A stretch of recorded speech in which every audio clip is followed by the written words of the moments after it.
I've had the privilege for the last 25 years of being a part of a mentoring program in Wichita, Kansas called Youth Horizons. One of the major reasons I created a mentoring program was because I saw a tremendous number of high school students who are still asking the age-old questions: who am I? What's my purpose in life? And God gave me some ideas on how to help them answer those questions. The biblical understanding of mentoring is very simple. Listen to this simple quote, Proverbs 22:6.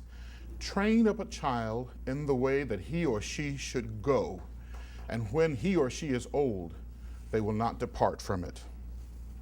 I think one of the sad situations in the life of a church today is we assume that children know more than they really know, and we don't take the time to teach them what they should know.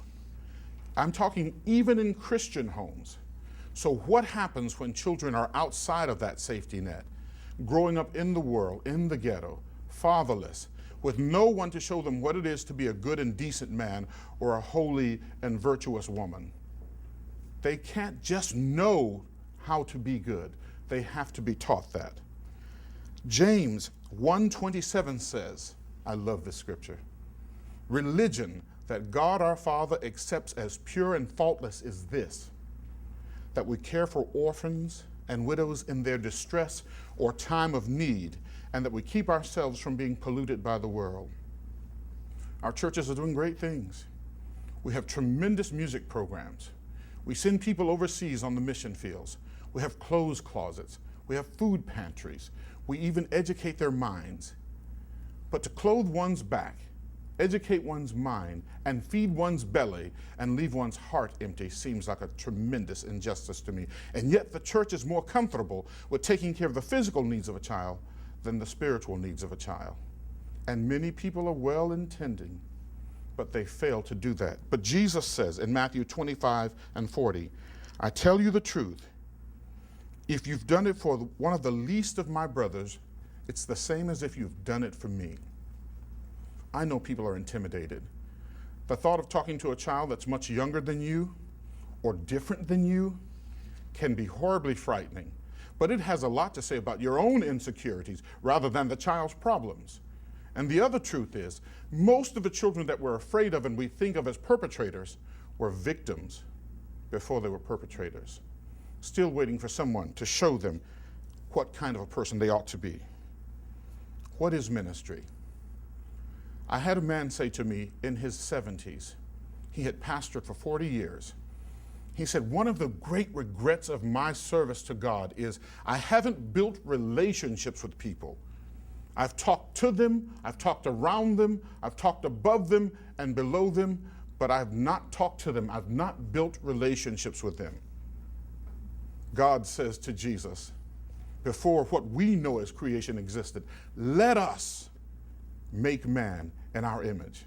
And what excites me about that is God is saying, let's create a being that we can walk with, we can talk with. He could have made us all robots, but he gave us the gift of free will because he wanted fellowship. You can have no ministry if you're not willing to know and let yourself be known. And that's a tremendous problem today.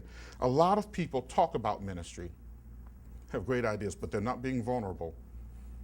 One of the things I love about kids is they're very, very honest, extremely honest. And one of the things I've learned is if I want to reach them, I have to be honest with them. Biblical examples of mentoring. There are more examples than I have time to talk to you about, but I'll pick two simple ones. There was a great woman named Naomi. She had been widowed. You can find this story in the book of Ruth. She had been widowed, and she had lived for 10 years with her 2 sons and her daughter-in-laws. And then the 2 sons die, and she's left with these 2 girls, and she cannot care for them. She says to the girls, go back home to your families, because I'm not able to care for you. Perhaps you can meet other men and be married and have children. And one of the girls consented, but Ruth clung to Naomi, saying, I'm not going to leave you. Don't ask me to leave you. Where you go, I'm going. Where you live, I will live. Your people will be my people, and your God will be my God. After a long life, Ruth ends up becoming the great-grandmother to the greatest king of Israel, King David. There's another wonderful story, Elijah and Elisha. I love this story. You remember the Mount Carmel experience, and then Elijah's hiding in a cave because after God demonstrates who is God and flexes his muscle, Elijah has the false prophets slaughtered. And then Jezebel says, send word to Elijah and tell him what he's done to my prophets by this time tomorrow, I'm going to do to him. So here this man, he's just seen God be God, but he's still human.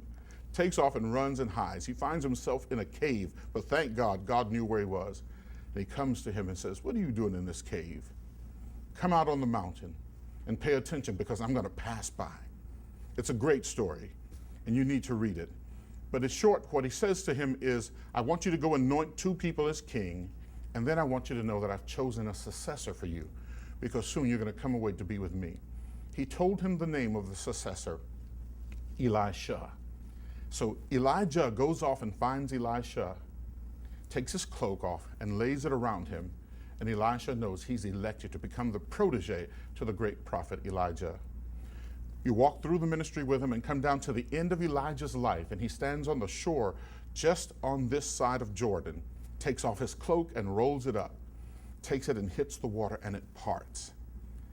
50 prophets of Israel are hiding in the background watching this scene, and they walk across on dry ground, Elijah and Elisha. The protege says to the mentor, will you grant what I request? The mentor says, what do you ask? The protege says, when you're taken, can I have a double portion of your spirit? And the prophet says, if you see me when I leave, you can have what you ask of me. So the whirlwind comes and the chariot swings low.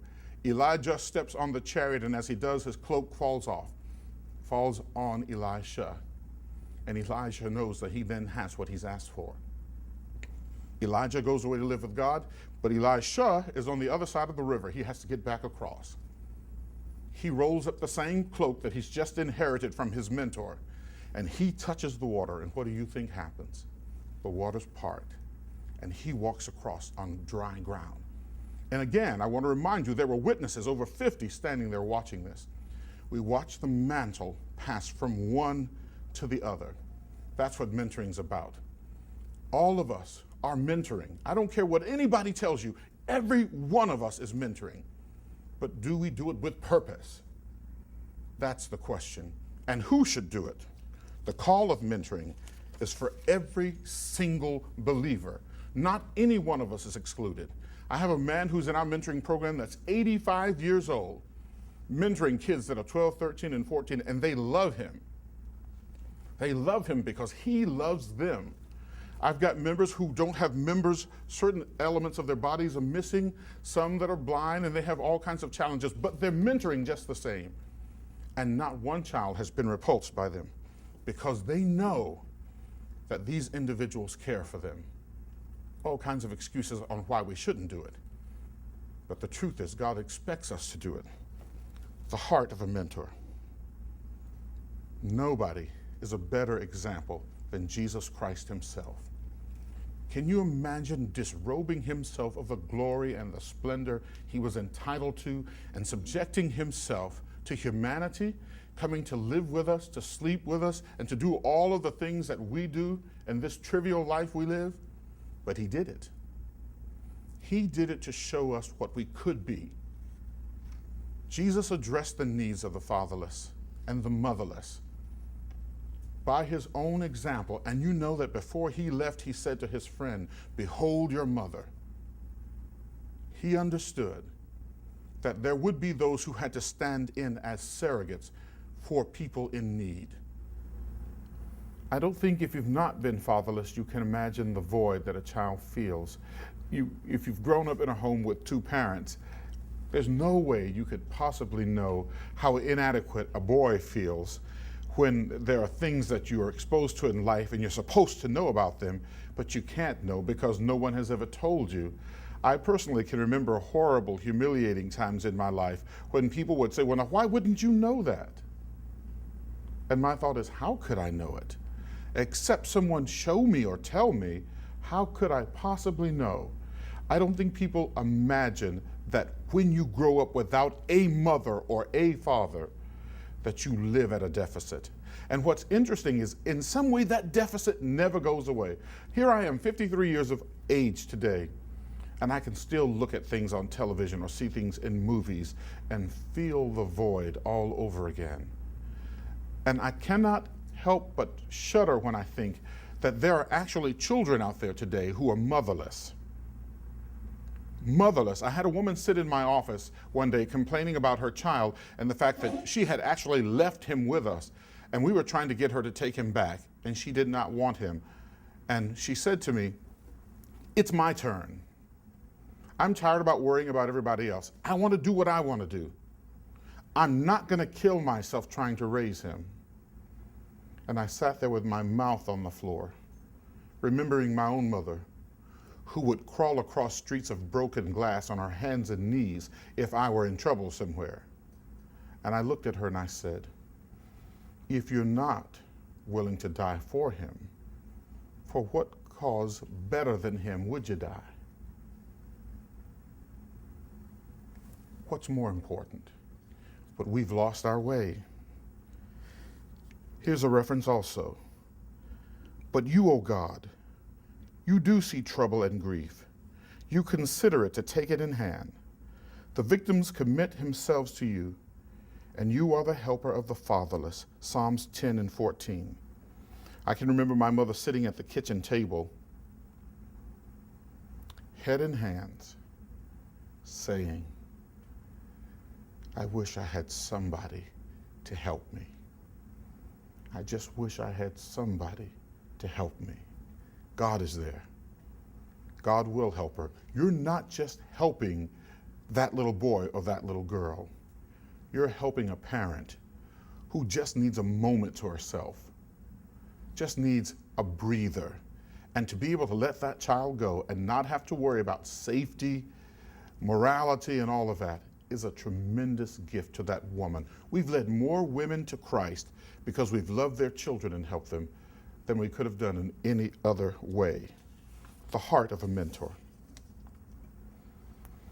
Jesus, disrobing himself of everything that he knew, everything, to solely come to earth and live as a man amongst those he created, to show them what kind of people they could be.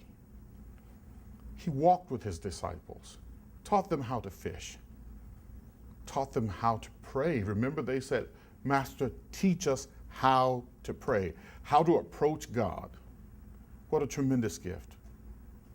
Not only that, but even taught them to regard authorities. Render unto Caesar what is the Caesar's, and to God what is his. A tremendous example in his sacrifice on the cross. But he also challenged them to know that there is a God to be feared who is far more powerful than the grave itself. So don't worry about dying. You do what's right because it's right, and I've got you covered.